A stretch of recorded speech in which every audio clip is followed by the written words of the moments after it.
안녕하세요. 로펌 예율의 정지혜 변호사입니다.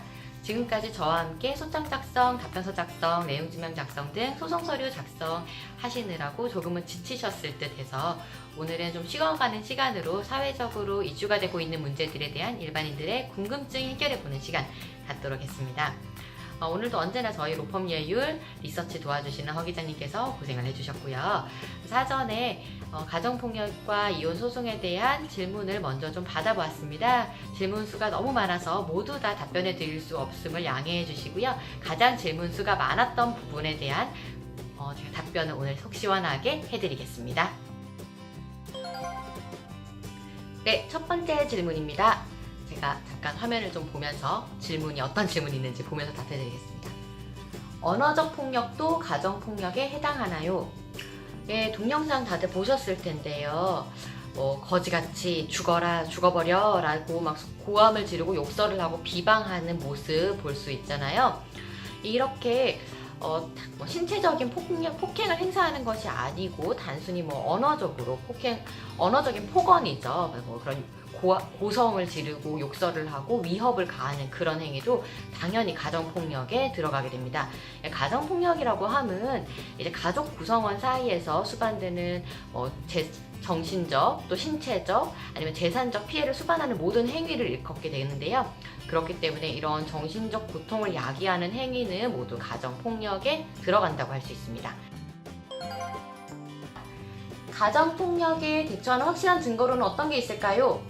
예, 물론 신체적으로 직접적인 유형력을 행사하는 경우는 상해 진단서를 발급하는 방법이나 경찰에 신고하는 방법, 이런 부분이 가장 확실한 증거를 남기게 되는 부분입니다.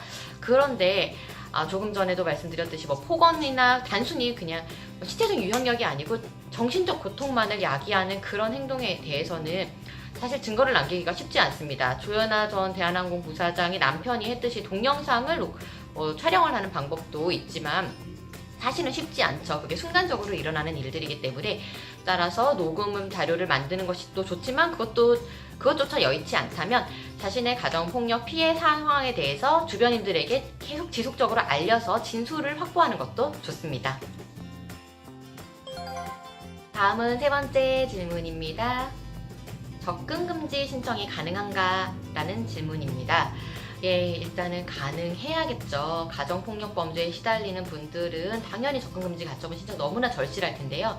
먼저 가사소송이 진행 중이라면, 가정폭력에 시달리다가 가사소송 진행하신 분이라면 가사소송 그 재판 과정에서 사전처분으로 접근금지 가처분을 신청할 수 있습니다. 그러면 재판장이 직권으로 또는 이제 신청에 의해서 처분을 내려줄 것이고요. 만약에 가사소송을 진행하고 있지 않다면, 가족 구성원 사이 가정폭력의 범죄가 재발할 우려가 있다고 판단될 경우 검사가 직권으로 또는 사법경찰관의 이제 요청에 의해서 진행을 하게 됩니다. 처분을 내려지게 되는데요. 그렇기 때문에 수사관에게 적극적으로 형사상 접근금지 가처분 내려줄 것을 요청해 보는 것도 방법입니다.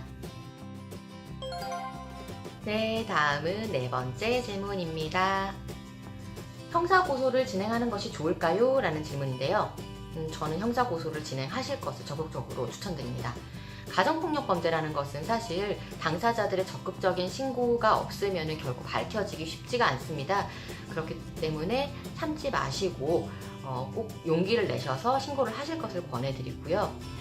그러면 보복이나 이런 부분에 또 두려워서 신고를 꺼리시는 분들도 많으신데요.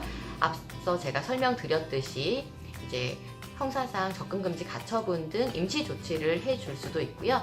만약에 임시조치를 했음에도 불구하고 계속적으로 가정폭력이 이루어진다면 유치장에 구금이 되거나 그렇게 진행이 될 수가 있으시니까 두려움을 극복하시고 형사상 고소를 진행하실 것을 권해드립니다.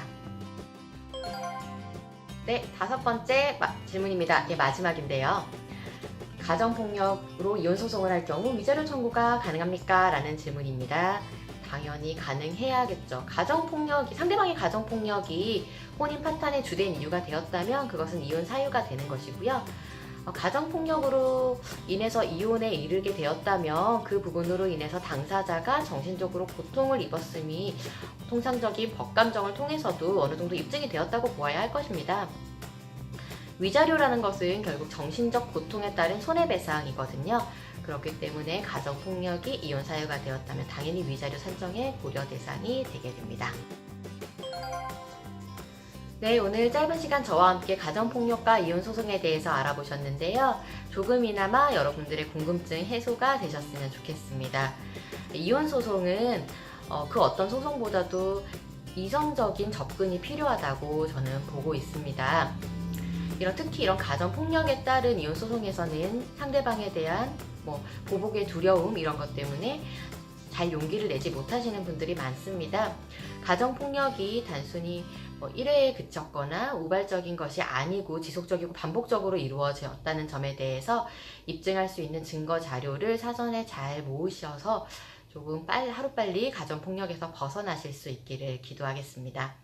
네, 다음번에는 또 다른 이슈로 한번 여러분들의 궁금증을 파헤쳐 드리겠습니다. 감사합니다.